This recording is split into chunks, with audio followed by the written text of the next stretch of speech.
दिघे साहेब घरी यायचे, कुठली ना कुठली निवडणूक जेव्हा जिंकलेली असायची तर त्यावेळेस बोलायचे काही एक दिवस तरी या ठाण्याचा मुख्यमंत्री या राज्यामध्ये कारभार करेल.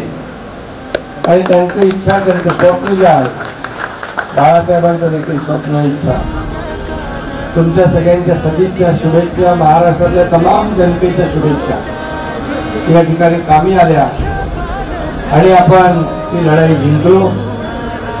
आज मला या ठिकाणी अभिमान वाटतो, समाधानही वाटतं की ज्या गुरुवर्यांच्या आशीर्वादाने या ठिकाणी पल्ला जो काय गाठता आला, आज मला अभिमान आहे की आनंद दिघे साहेबांचा देखील जो गौरव कार्य फक्त ठाणे जिल्ह्यात नाही, महाराष्ट्रात नाही, तर देशभरात नाही, तर जगभरामध्ये आनंद दिघे साहेब कोण आहे, कोण होते हे जगभराने पाहिलं, अनुभवलं आहे.